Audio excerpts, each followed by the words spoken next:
Blue lights flickered against the pristine suburban darkness, reflecting off the polished hood of a midnight black Mercedes. For Officer Derek Harlan, this wasn't a traffic stop, it was a hunting trip. He saw the expensive suit, the calm demeanor, and the dark skin of the driver, and he made a calculation that would cost him his badge, his freedom, and $28 million. He thought he was pinning a felony on a common thug. He didn't realize he was planting evidence on the one man in the state who had the power to sign his arrest warrant. This is the story of how arrogance met absolute justice. Officer Derek Harlan drummed his fingers on the steering wheel, his eyes scanning the affluent streets of Northridge. This was old money territory. Huge colonial houses sat back from the road, with manicured lawns and a silence so heavy you could hear a pin drop. Harlan hated this beat. It was too quiet. He thrived on the chaos of the downtown districts, where he could flex his authority without too many questions asked, but the chief had rotated him here after a complaint regarding excessive force, a slap on the wrist.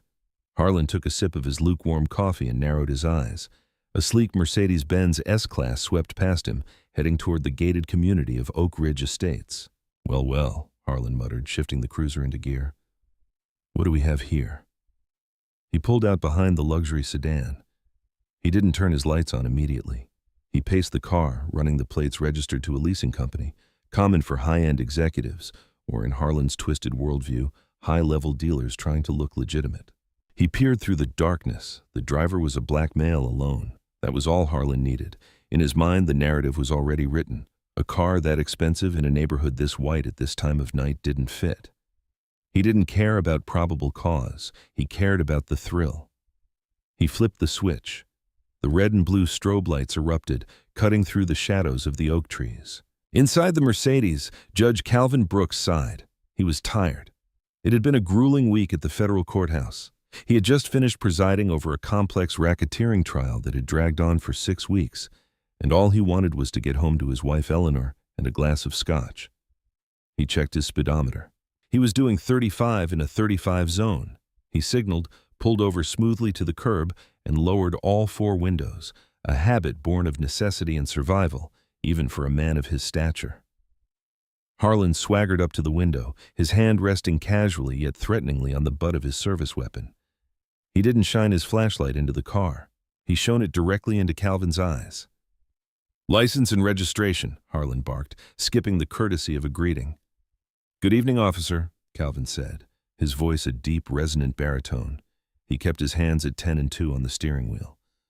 "May I ask the reason for the stop?" "I'll ask the questions," Harlan snapped. "License, registration now."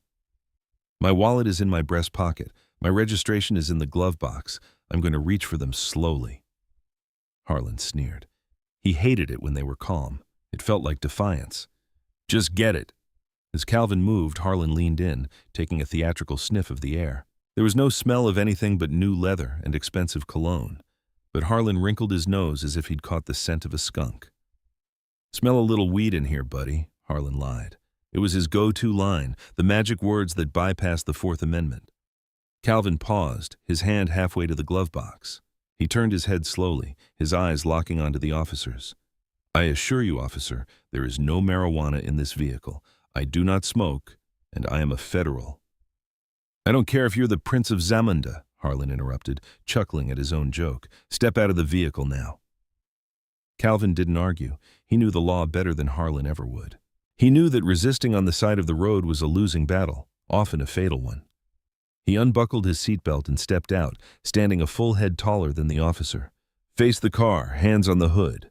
Harlan patted him down roughly. He found nothing but a fountain pen and a phone. Frustrated, Harlan spun him around. "Wait here. Don't move." Harlan moved to the driver's side of the Mercedes. He knew his body cam was on, but he also knew the blind spots. He angled his body, blocking the camera's view of his right hand as he reached into his own tactical vest. He pulled out a small, clear plastic baggie filled with white powder cocaine he'd confiscated from a low-level bust 3 days earlier and never logged into evidence. He kept it for moments exactly like this. Insurance.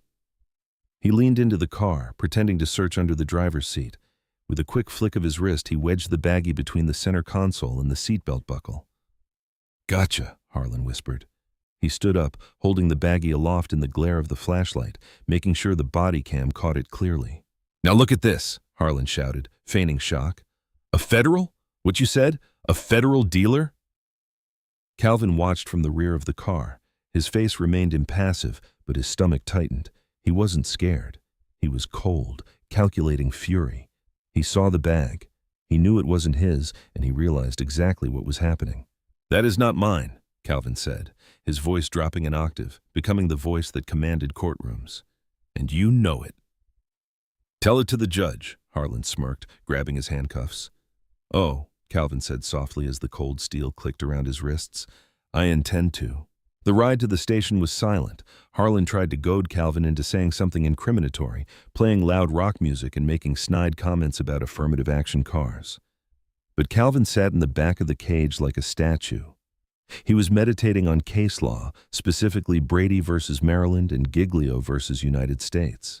He was mentally drafting the subpoena for the officer's disciplinary records. When they arrived at the precinct, Harlan dragged Calvin out of the car, parading him through the booking area. The station was buzzing with the usual late-night activity of drunks, petty thieves, and exhausted officers. "Got a big one tonight, boys," Harlan announced to the room, shoving Calvin toward the booking desk. "Possession with intent, maybe driving under the influence. Found him rolling in a Mercedes S-Class." The booking sergeant, an older man named Sergeant Klein, looked up from his computer. He adjusted his glasses, squinting at the tall man in the pristine suit. Sergeant Klein had been on the force for 30 years.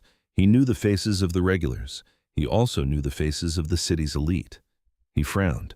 The man in cuffs looked familiar. "Name?" Harlan barked at Calvin. "Calvin Augustus Brooks," Calvin enunciated clearly. Sergeant Klein stopped typing. His fingers hovered over the keyboard. He looked at Calvin, then at the TV screen in the corner of the room that was playing the late-night news recap. The news was covering the racketeering trial that had just ended. There was a sketch of the judge on the screen. Sergeant Klein's blood ran cold. "Harlan," Sergeant Klein said, his voice trembling slightly, "can I see you in the back for a second?" "Book him first, Sarge." "I want this locked in," Harlan said, pumped with adrenaline. "I want to weigh that powder." "Harlan now." Sergeant Klein stood up. The room went quiet. It wasn't often a desk sergeant barked at a patrol officer like that. Harlan rolled his eyes, leaving Calvin standing by the counter, handcuffed to the bench rail. He followed Sergeant Klein into the break room. "What's the problem, Sarge? I caught a guy riding dirty, open and shut." Sergeant Klein turned on him, his face pale. "Do you know who that is out there?" "Yeah, Calvin Brooks, some rich guy who thinks he's above the law." "That is the Honorable Calvin Brooks," Sergeant Klein hissed, leaning in close. "He's a United States Federal District Court judge. He was appointed by the president. He just put the entire Salado crime family away for life last week." Harlan blinked. A flicker of doubt crossed his face, but his ego stomped it out immediately. "So judges can be junkies too. I found coke in his car, Sarge, under the seat. He's dirty." Sergeant Klein stared at him. He knew Harlan. He knew the rumors. He knew about the complaints regarding planted evidence that always seemed to disappear. "Are you sure, Derek? Are you 100% sure that drugs were his? Because if you are wrong, if you messed with a federal judge, God help us all." Harlan crossed his arms. He was committed now. There was no going back. If he admitted he planted it, he was done. If he stuck to the lie, it was his word against the driver's. Cops usually won that fight, even against judges, or so he thought. "I found what I found," Harlan said, his jaw tight. "Book him." Sergeant Klein shook his head slowly. "You're digging your own grave, son." Back out at the desk, Calvin watched the interaction. He saw the color drain from Sergeant Klein's face. He saw the stubborn set of Harlan's jaw. When Harlan came back out, he grabbed Calvin's arm. "Fingerprints, let's go." "Officer Harlan," Calvin said calmly, "I would like to make my phone call now. You can make it after you're processed. I am asserting my right to counsel, and I suggest you call your union representative. You are going to need him." Harlan shoved him toward the scanner. "Shut up." Calvin had spent the night in a holding cell. He hadn't slept. He sat on the concrete bench, his suit jacket folded neatly beside him, staring at the wall. He had refused to answer any questions. He simply stated his name and his title, then invoked the fifth. By morning, the station was in chaos. Sergeant Klein had made a phone call early to the chief of police, Chief Whitaker. Chief Whitaker had driven to the station in his pajamas. When he saw the arrest report, he nearly threw up. Now, Chief Whitaker stood in the observation room, looking through the one-way glass at Judge Brooks. Standing next to him was the district attorney, Rachel Bennett. "Tell me this is a joke, Whitaker," Rachel said, her voice like ice. "Tell me your officer didn't arrest a federal judge for possession of a dime bag of cocaine." "The officer swears he found it," Chief Whitaker said, sweating. "Body cam footage shows him pulling it from under the seat." "And what does the judge say? He hasn't said a word since he asked for his lawyer." "Who's his lawyer?" At that moment, the heavy steel door of the interrogation room opened. A man walked in. He wasn't a public defender. He was James Whitaker, the most expensive, vicious criminal defense attorney in the state. He was also Calvin Brooks's college roommate. James sat down opposite Calvin. He didn't look at the mirror. He looked at his friend. "You okay, Cal?" "I'm fine, Jim. How's Eleanor taking it?" "She's ready to burn this building down. I told her to wait."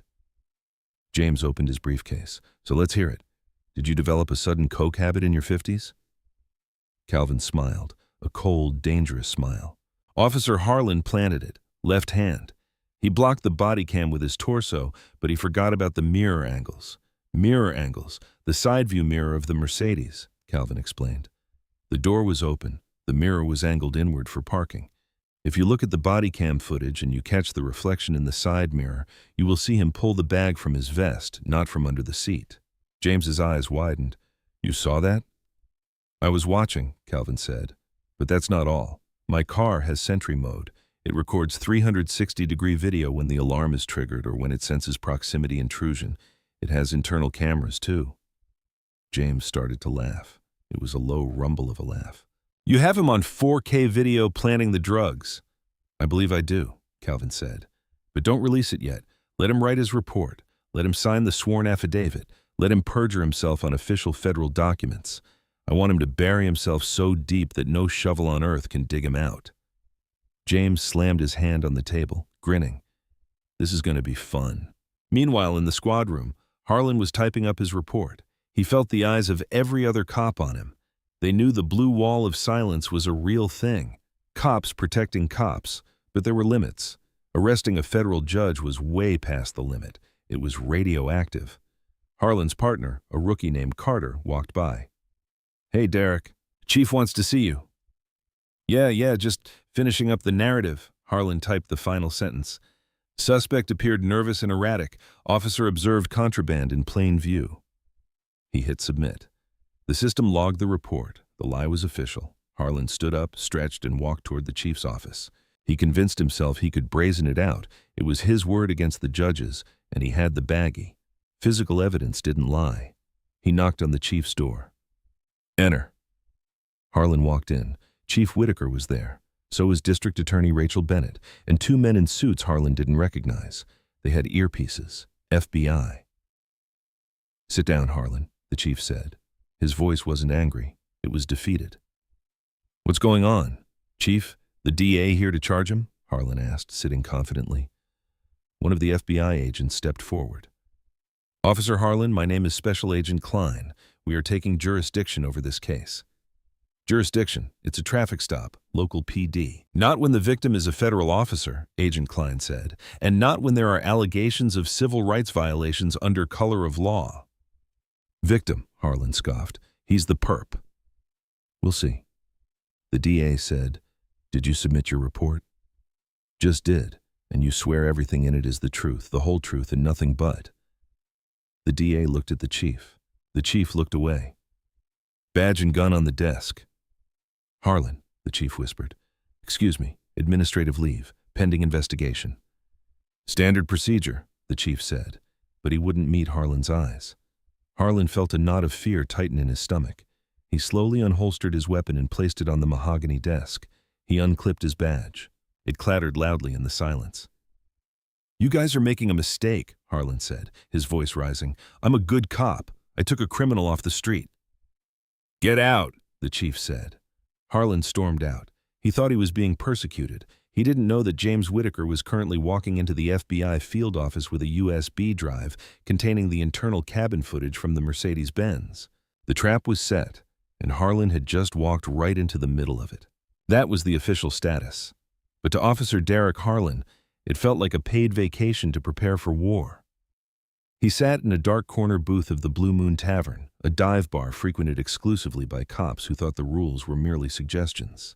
Across from him sat Gary Thompson, the union representative known as the Fixer.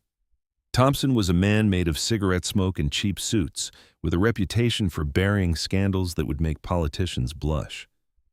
"You're in a tight spot, kid," Thompson grunted, nursing a whiskey. "The feds are sniffing around. They took the dashcam footage." "The dashcam shows nothing," Harlan insisted, leaning in. "It shows me pulling him over. It shows me searching the car. It doesn't show the plant. I told you I blocked the angle." "And Judge Brooks. He's bluffing," Harlan said, though his voice lacked the conviction it had before. "He's trying to scare the department into dropping the charges. If we fold now, I look like a liar, and he walks away laughing. We have to double down." Thompson nodded slowly. "If you want to survive this, we have to make him look dirty before this hits a courtroom. We need to taint the jury pool. We need the narrative to be corrupt judge caught with stash, not hero cop frames judge." "How do we do that?" "Leave it to me," Thompson smiled, revealing yellowed teeth. "I know a reporter at the City Chronicle. We leak a story not about the stop, but about Brooks. Maybe we find an anonymous source who says the judge has been seen at wild parties. Maybe we hint that he's been soft on dealers because he's a user himself. Mudsticks, Derek. Even if he's innocent, the doubt will save your badge." By the next morning, the smear campaign was live. Headline: "Federal Judge Under Investigation. Drug Arrest Linked to Private Habits." The article was vague, citing sources close to the investigation, but the damage was immediate. Social media exploded. Half the city was calling for Brooks's resignation. The other half was screaming racism. Inside the Brooks residence, the mood was funereal. Eleanor Brooks, a woman of immense grace and steel, threw the newspaper onto the kitchen island. "They are destroying your name, Calvin," she said, her voice trembling with rage. "They are dragging 30 years of service through the mud to protect one bad apple." Calvin Brooks sat at the table sipping tea. He was impeccably dressed even at home. He looked at the paper, read the headline, and calmly folded it. "Let them talk, Ellie," Calvin said softly. "A lie can run a sprint, but the truth runs a marathon." "Thompson and Harlan are playing checkers. They're making noise. They don't realize we are playing chess." "James called," Eleanor said. "The FBI has finished analyzing the car's data. They have the video." "Good. He wants to release it to the press to stop this smear campaign." "No," Calvin said, his eyes hardening. "Not yet. Harlan has a preliminary hearing regarding his employment status. He has to testify under oath about the arrest to keep his job. If we release the video now, he'll plead the fifth. He'll resign and disappear. I want him on the stand. I want him to lie to a judge on the record while the cameras are rolling. I don't just want his badge, Eleanor. I want his life." It was a gamble. Calvin was allowing his reputation to take a beating for the sake of a total crushing victory. He was applying the same merciless logic he used on the bench. He wasn't looking for a settlement. He was looking for a verdict. The hearing to determine the status of Officer Harlan was supposed to be a formality. Usually these hearings were closed door, but because of the high-profile nature of the victim, the press had successfully petitioned for access. The room was packed. Reporters, community activists, and a wall of uniformed officers supporting Harlan filled every seat. Harlan sat at the defense table wearing his dress uniform, looking every bit the all-American hero. Thompson whispered in his ear, "Stick to the script. You saw the drugs. You seized them. End of story." The hearing officer, a retired magistrate named Judge Foley, banged the gavel. "We are here to review the suspension of Officer Derek Harlan following the arrest of Judge Calvin Brooks. Officer Harlan, please take the stand." Harlan walked up, hand on the Bible, and swore to tell the truth. He looked confident. He looked at the cameras. For 20 minutes, he recounted the lie. He described the erratic driving. He described the smell of marijuana. He described with vivid detail how he knelt down and found the baggie of cocaine wedged under the seat. "I knew it was a difficult situation," Harlan said, feigning humility. "Arresting a judge. Nobody wants to do that, but the law is the law. Nobody is above it." The room murmured in approval. He was good. He was selling it. Then it was time for the cross-examination. But it wasn't a department lawyer who stood up. It was James Whitaker, acting as special counsel for the inquiry. James walked to the podium, holding a small remote control. "Officer Harlan," James began, his voice friendly, almost bored. "You are absolutely certain you found that baggie under the seat?" "Yes, sir, 100%. And you did not place it there yourself?" "Absolutely not. That's offensive." "And you didn't have that baggie in your vest prior to the stop?" "No, sir." "Officer, are you familiar with the 2024 Mercedes-Benz S-Class interior sentry feature?" Harlan frowned. "The what?" "It's a security feature," James explained, tapping the remote. A large screen behind the witness stand flickered to life. "It uses infrared and high-definition cameras to monitor the interior of the vehicle for driver safety and theft prevention. It records in 4K resolution." Harlan's face went slack. The blood drained from his cheek so fast he looked like a ghost. "Let's watch the tape, shall we?" James pressed play. The room went deathly silent. On the screen, the interior of the car was bright and clear. The audience watched Judge Brooks exit the car. They saw the empty car. Then they saw Harlan lean in. The angle was perfect. It looked down from the rear-view mirror cluster. It showed Harlan's hand going into his tactical vest. It showed him pulling out the baggie. It showed him looking around furtively. It showed him wedging it between the console and the seat.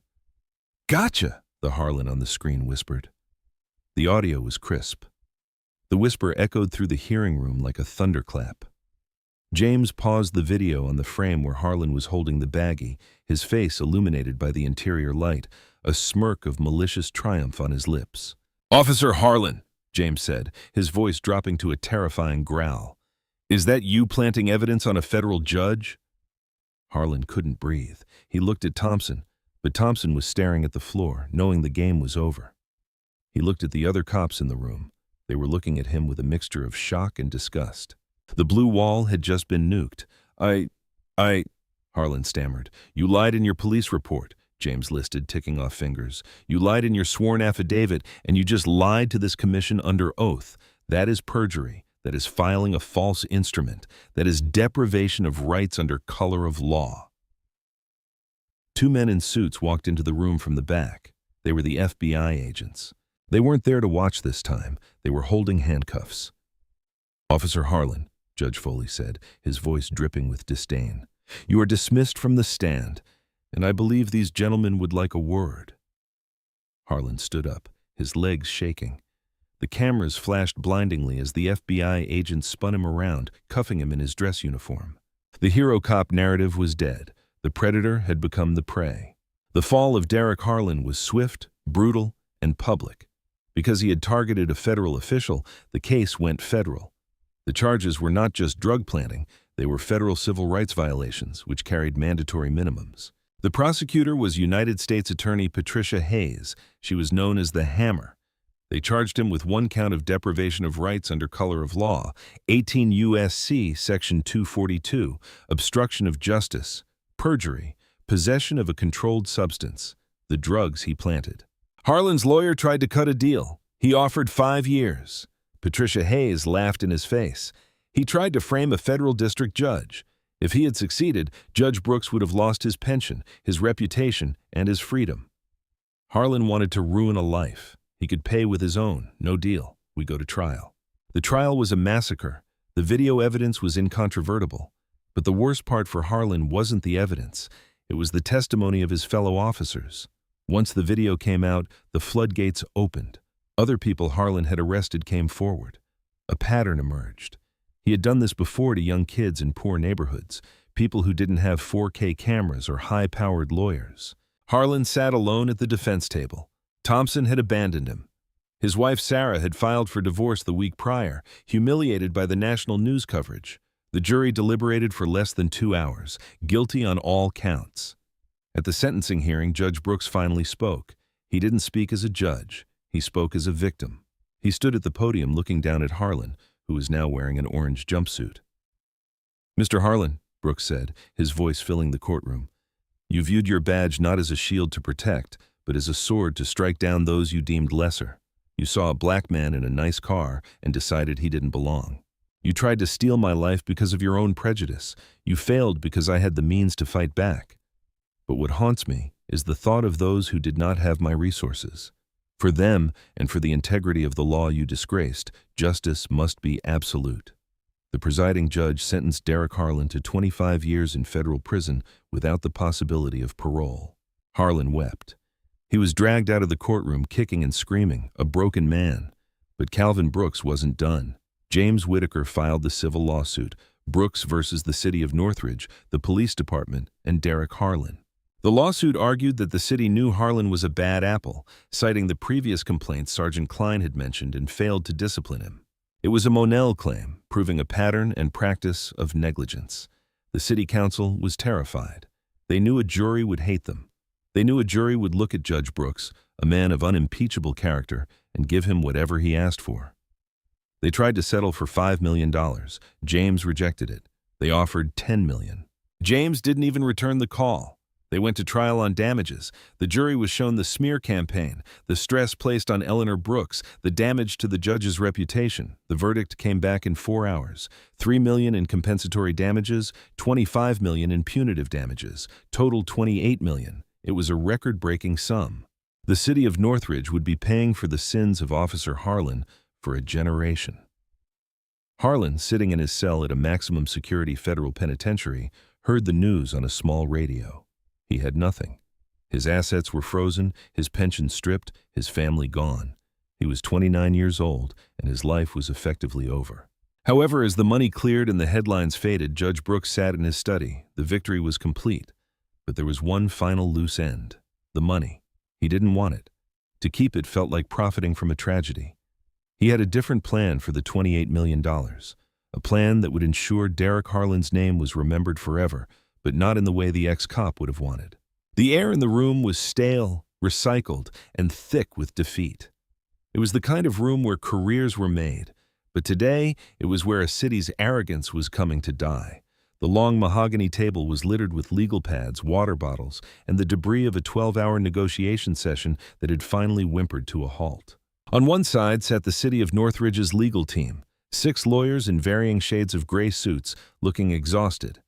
In the center sat Mayor Dalton, a man whose political aspirations were currently being suffocated by the scandal.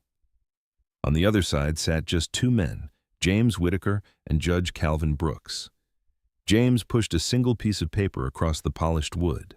It wasn't a motion or a subpoena. It was the settlement agreement. $28 million, the city attorney said, his voice raspy, payable within 30 days, and in exchange, the civil suit is dismissed with prejudice. Correct, James said, capping his fountain pen with a decisive click. There is one final stipulation, the mayor interjected, leaning forward. He looked desperate. The non-disclosure agreement. We need a clause stating that Judge Brooks will not discuss the specific terms of the settlement or disparage the department further publicly. We need to heal the city, Judge. We can't do that if you're on a victory lap. Calvin Brooks, who had been silent for the last hour, finally looked up. He adjusted his cufflinks, his movements slow and deliberate. He looked at the mayor, not with anger, but with the pity one might feel for a slow child. Mr. Mayor, Calvin's voice was low, rolling across the table like thunder. You seem to be operating under a misunderstanding.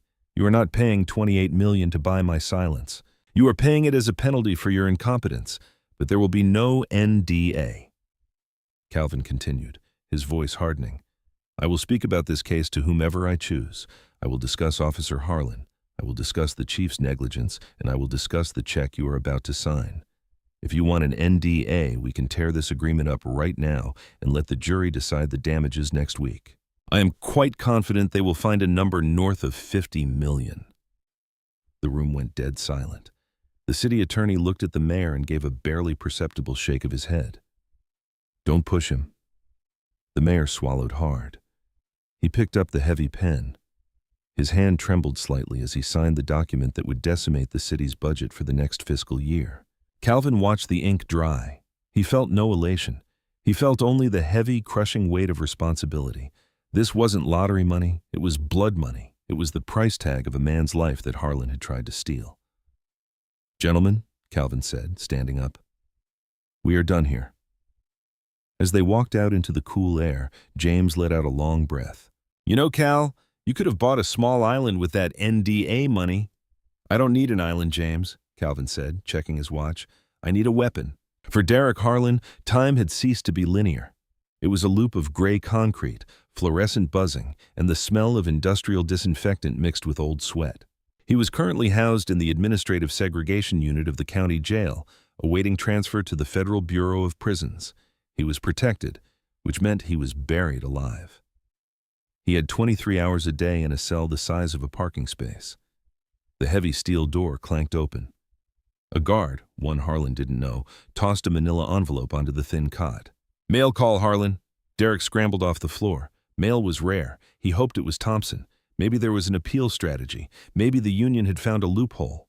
He tore open the envelope. There was no letterhead from a law firm. Instead, it was a petition for dissolution of marriage. He stared at the words. Irreconcilable differences. His eyes scanned the document.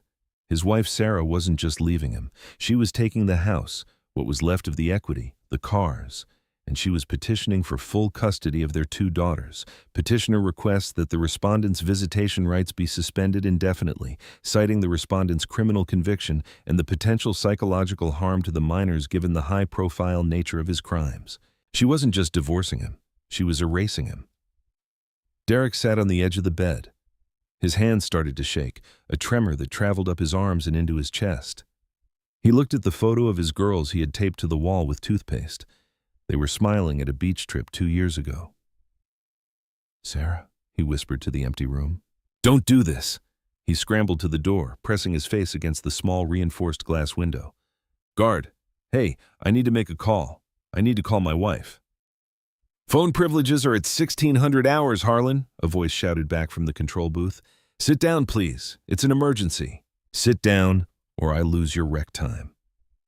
Derek slid down the door until he hit the floor. He pulled his knees to his chest. The reality of his situation crashed down on him with the force of a physical blow.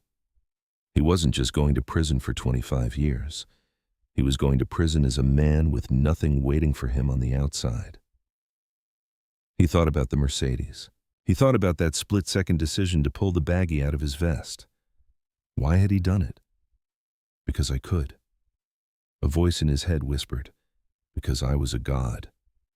Now he was just a number, and the silence of the cell was louder than any scream. The check lay on the kitchen island. It was a cashier's check from the city of Northridge. The zeros seemed to stretch on forever. $28 million. Eleanor Brooks walked into the kitchen, tying the belt of her silk robe. She saw Calvin staring at the check, a cup of tea untouched beside him. It looks like a Monopoly prop, she said softly, resting her hand on his shoulder. It's the budget of a small country, Calvin muttered, or the cost of a fighter jet. It's too much power for one piece of paper. It's your reputation, Cal. It's the price they put on your integrity. Calvin turned to her. If I keep this, Ellie, they win. If I buy a villa or a new car or invest it, then Harlan was right.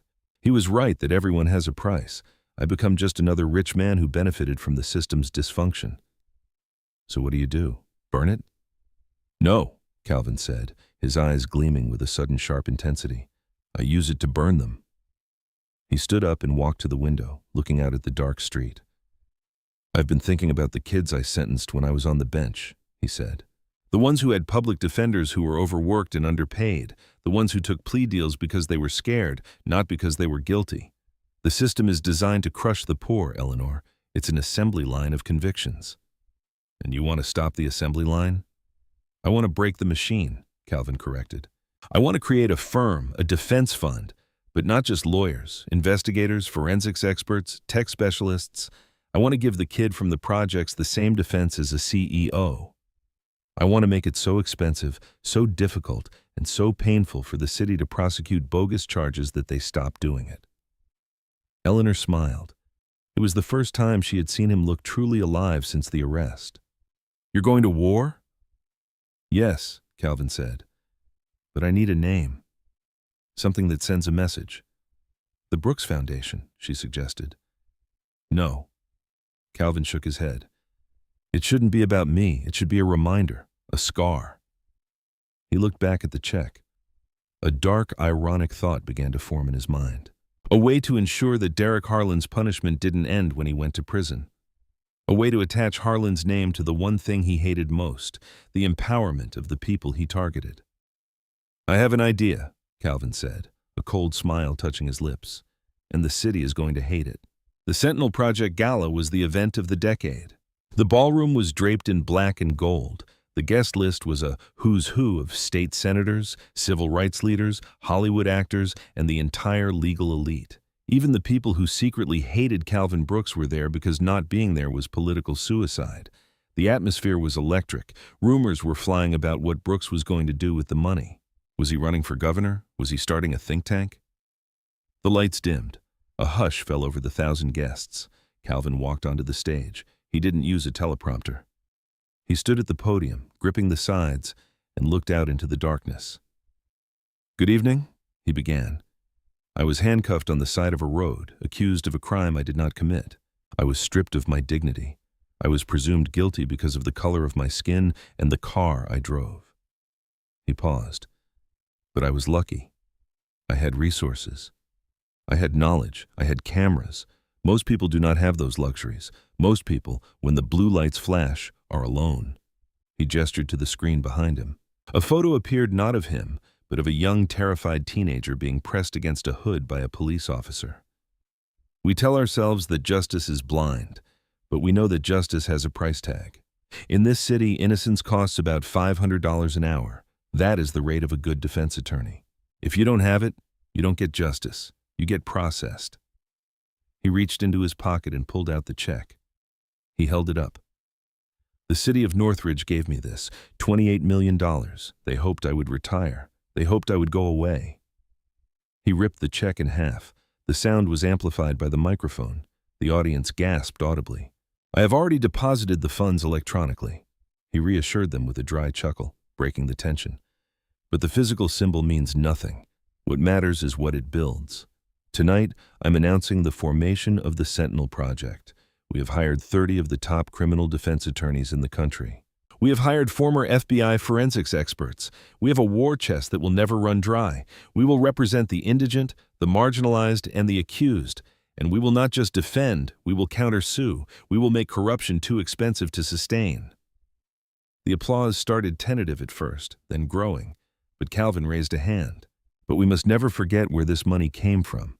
It came from the actions of one man, a man who sought to destroy, but who inadvertently provided the capital for liberation." He signaled to the tech booth. The screen behind him changed. Giant letters appeared in bold white font against a black background. "The Derek Harlan Legal Aid Center." The silence in the room was absolute. It took a moment for the irony to land. Then a ripple of shock went through the crowd. "You read that correctly," Calvin said, his voice hard as stone. "We are naming our headquarters after the man who tried to frame me. Why? Because I want his name to live forever, not as a symbol of police brutality, but as the source of its defeat. Every time a young black man walks out of court, a free man, he will walk out through the doors of the Derek Harlan Center. Every time a corrupt officer is cross-examined, the subpoena will come from the Derek Harlan Center." Calvin leaned in close to the mic. "Derek Harlan wanted to be famous. He wanted to be a big fish. Well, tonight we grant his wish. He is now the biggest patron of civil rights this city has ever seen." The crowd erupted. It wasn't polite applause. It was a roar. It was a mix of laughter, shock, and fierce, vindictive joy. It was the sound of karma being weaponized. Years later, in the special housing unit of a federal penitentiary in Georgia, the days were marked not by the sun, but by the changing of the guard shifts. Inmate sat on his bunk. Derek Harlan was 34 years old, but he looked 50. His hair had thinned to a gray wisp. His skin was pasty and scarred from a fight in the shower a couple of years earlier, a fight he had lost badly. He was reading a magazine that had been left in the recreation cage. It was a copy of Time magazine. He flipped the page and froze. There was a full-page spread. The headline read, "The House That Hate Built, How the Derek Harlan Center is Changing American Law." There was a picture of the building. It was a sleek glass structure in downtown Northridge. Above the entrance in polished steel letters was his name, Derek Harlan Legal Aid Center. Beneath the name, there was a smaller plaque dedicated to the pursuit of justice against those who abuse their power. Derek felt his stomach lurch. He read the article. Since its opening, the Harlan Center has secured the exoneration of over 200 wrongfully accused defendants. It has filed over 50 civil rights lawsuits against police departments, resulting in major policy changes. "We owe it all to Derek," says lead attorney James Whitaker with a smile. "Without his egregious misconduct, none of this would be possible." Derek threw the magazine across the cell. It hit the wall and fluttered to the floor, face up. His own name stared back at him. He stood up and paced. 3 steps turn, 3 steps turn. "It's not right," he muttered, his voice cracking. "It's my name. They can't do that. It's my name." He grabbed the bars of his cell and shook them. "Guard, guard." A few moments later, a correction officer strolled up. It was Officer Marcus, a man who had been working the unit for 6 months. He was calm, professional, and took no nonsense. "What is it, Harlan?" "You have to get me a lawyer," Harlan spat, pointing at the magazine on the floor. "They're using my name. They're mocking me. That judge, he's mocking me. I can sue for defamation. I can sue for appropriation of likeness." Officer Marcus looked through the bars at the magazine. He looked at the headline. A slow, genuine smile spread across his face. "You want a lawyer?" Marcus asked. "Yes, I have rights." "Well," Marcus chuckled, checking his clipboard, "I hear there's a fantastic place in Northridge that takes pro bono cases for people who claim their rights are being violated. It's called the Derek Harlan Legal Aid Center. You should write to them. I bet they'd love to hear from you." Harlan stared at him, his mouth agape. The mockery was total. The loop was closed. "You think this is funny?" Harlan whispered. "I think it's justice," Marcus said, turning to walk away. "Lights out in 10, Harlan." The lights clanked off, plunging the cell into semi-darkness. Derek Harlan sat on his cot, the magazine lying in the shaft of light coming from the corridor. He realized then that his sentence wasn't 25 years. It was eternal. Long after he was dead, his name would be working for the enemy. He was the architect of his own destruction, and every good deed the center did was another shovel of dirt on his grave. He pulled the thin blanket over his head and wept. The sun was setting over Northridge. A beat-up Honda Civic rolled through a stop sign. It was a minor infraction, a rolling stop. A patrol car was sitting in a speed trap nearby. Officer Klein, no relation to the sergeant, saw the infraction. He flipped on his lights.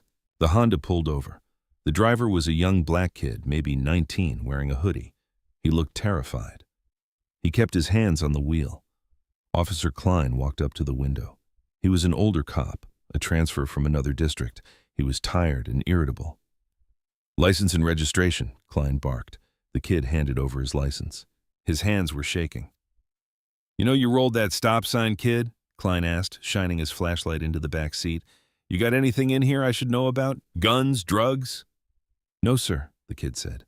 "Just my gym bag." "Mind if I take a look?" Klein asked, his hand drifting to the door handle. It was a pressure tactic. He didn't have probable cause, but he was fishing. The kid took a deep breath.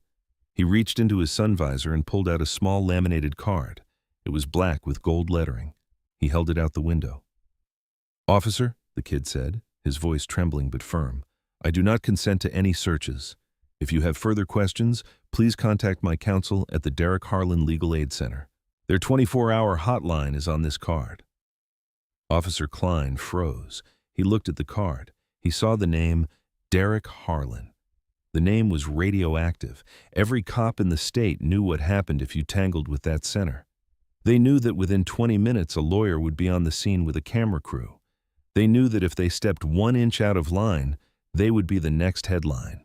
Klein looked at the kid. He looked at the card. He looked at his body cam. He sighed, stepping back.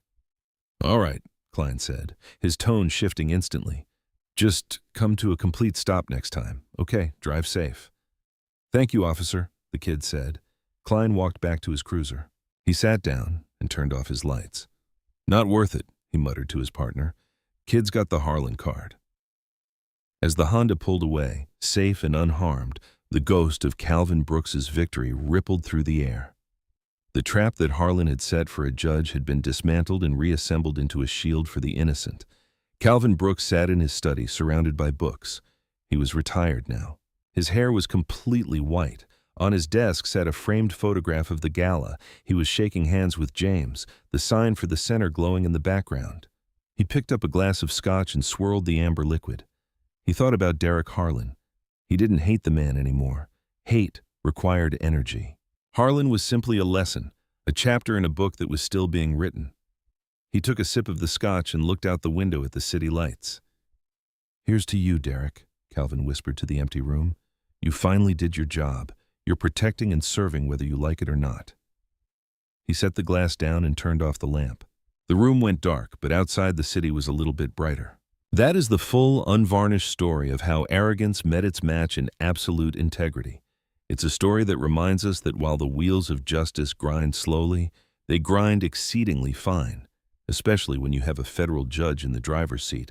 Derek Harlan tried to weaponize the law against an innocent man. But in the end, he became the very tool that dismantled the system of corruption he relied on. He lost his freedom, his fortune, and even his name. This story serves as a powerful reminder. In the age of information, the truth is watching. And sometimes karma doesn't just hit back. It builds a legacy on your grave. If this story of ultimate justice gave you chills, please smash that like button. It helps us bring more of these deep dive stories to you. Share this video with someone who needs to see the good guys win. And don't forget to subscribe and hit the bell so you never miss a twist. Thanks for watching, and see you in the next. In the quiet aftermath of that shattering night, when blue lights once again cut through the suburban darkness, one truth rises above the wreckage like a beacon. Arrogance always plants the seeds of its own destruction, but integrity, quiet, patient, and unyielding, grows into something far more powerful. Derek Harlan believed his badge gave him the right to rewrite reality, to decide who belonged and who didn't. Yet in that single moment of reckless pride, he handed the very weapons of his downfall to the man he tried to break. What he never understood is that real justice doesn't need to scream. It simply waits, records, remembers, and eventually turns every lie into its own noose. Calvin Brooks could have taken the easy path, settled, stayed silent, walked away richer, but instead he chose something deeper. He transformed pain into purpose, turning $28 million of blood money into a living shield for every person who has ever felt powerless against flashing lights and crooked authority. His victory wasn't loud revenge. It was quiet, surgical, and eternal. It reminds us that character isn't tested when life is easy, but in the moment, we're forced to decide whether we'll let bitterness define us or let justice refine us. No matter how dark the road gets, truth has a way of circling back, and sometimes the greatest legacy we leave isn't built by our own hands. It's built from the very mistakes of those who tried to bury us. So the next time life feels unfair, remember, stay calm, stay smart, stay recording, because the universe is always watching, and karma doesn't just knock, it builds monuments on the graves of the arrogant. If this powerful lesson about integrity, patience, and poetic justice moved you, drop a comment below and tell me, what's one moment in your life where staying calm and doing the right thing changed everything? I read every single comment, and if you want more real-life stories that hit this deep, smash that like button, share it with someone who needs to hear it today, and don't forget to subscribe and hit the notification bell so you never miss the next one. Let's keep spreading stories that remind us the good guys can still win. See you in the next video. Stay strong out there.